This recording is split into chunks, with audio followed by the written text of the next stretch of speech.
Good evening and welcome back to Prime of Midlife.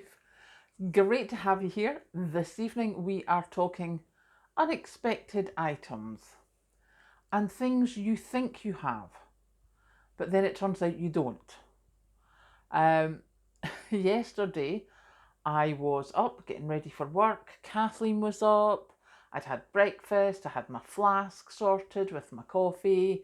I had my sandwiches packed and I toddled out the door, quite the thing, saying goodbye to the cat, and walked out to a flat tyre. Now, it wasn't flat, and I was like, right, okay, I might be able to get to work. Reversed out of the parking space, and it's like, no. So, in ancient fashion in my family, I ransacked the back of my van. No compressor. I had one of those little black boxes that you plugged into the cigarette lighter. Wasn't there. I was like, well, Kathleen must have taken it.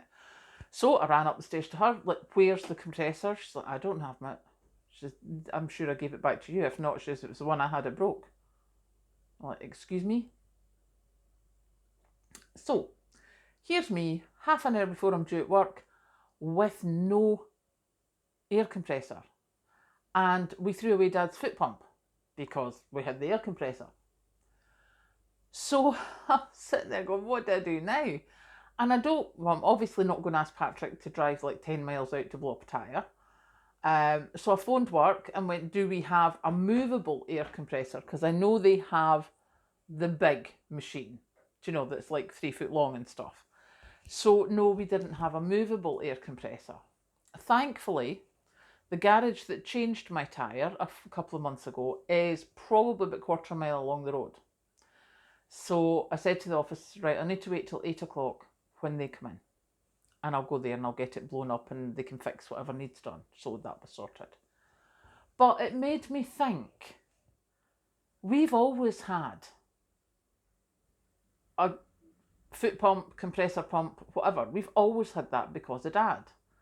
And of course, once we lost him and then the house, which meant his garage with all the stuff had to be emptied, there's only so much I could bring here. Never thought about a foot pump or compressor because that's the first time that's happened to me since then. It's like, what else have I not got? Cue ransacking what we call the Hall of Doom or the Cupboard of Doom. It's the whole cupboard. The Cupboard of Doom got ransacked until I found the battery charger for the vehicles. Because that was the two things Dad always had. He had the battery charger and he had the tyre pumper-upper thing. So I have a battery charger. I'm quite happy with that. And then I was like, what else did Dad have? And one of the things that came to mind, especially after Mandy moving recently, is Dad always had rope. Or twine, like baling twine or paracord. He always had strong stuff. And why I thought of that was when Mandy was moving, she was trying to get her mattress out and she tried to fold it in half and it pinged her back because Mandy's like a small person. She's lightweight, shall we say. So she just got pinged off of the mattress when it unfolded itself.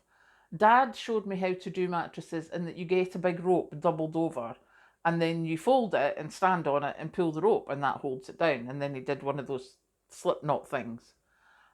So he always had rope. And I'm like, oh, do I have rope? I need to check. A knife sharpener. Now I now have a knife sharpener. It's taken me ages because I just used to run up to Dad with my knives. I now have my own knife sharpener. I also have Dad's sharpening stone, but I'm not terribly good with that yet. That'll take a bit more practice.